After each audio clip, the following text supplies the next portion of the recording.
I'm Ayesha Baloch. I'm Head of Youth Employment Policy at Impetus. We are a leading impact funder working to transform the lives of young people from disadvantaged backgrounds.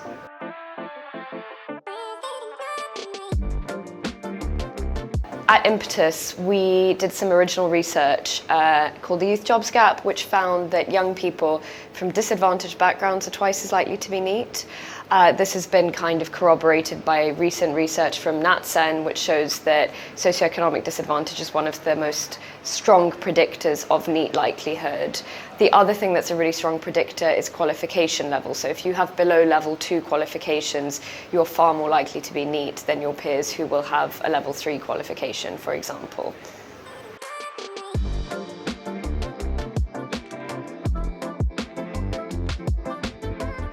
That's a really good question, but I think the fact that this is such a kind of sticky, pernicious, long-term issue means that there are no quick fixes, unfortunately, as much as we would like there to be. I think because the system is so kind of broken in many different ways, it means that we're going to need a lot of different solutions working together. So that means starting all the way from the education system to support young people to get those really crucial GCSE qualifications, which we know are a predictor of NEET likelihood.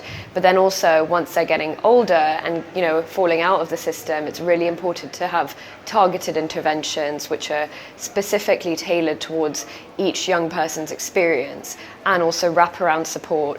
We also do a lot of work with partners who work with coaching and mentoring, and we know that that's a really effective intervention as well. So that will be a really important way to start re-engaging young people who are NEET.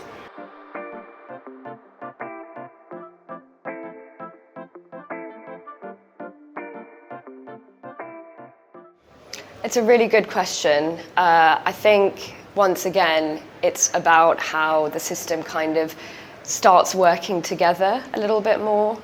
Currently, for example, the data infrastructure is really quite fragmented. So you have schools who will actually know who's at risk of being NEET before they become NEET, because we know that things like GCSE qualifications, absence and suspensions and exclusion is very predictive of being NEET. So it's about kind of trying to join up those various different partners, from schools to FE colleges to local authorities, and then making sure that someone somewhere is also accountable and responsible for it, whether that's at the kind of national government level or at the local government level.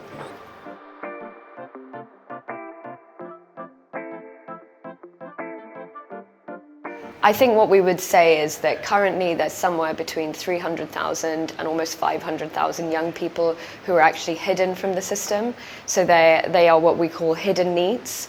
And I think what we really need to start pivoting towards is thinking about how we can reach out to these young people who are not engaging with the system, who are not in youth hubs, they're not in job centre pluses, and see how we can try and pull them back in and get them to re-engage.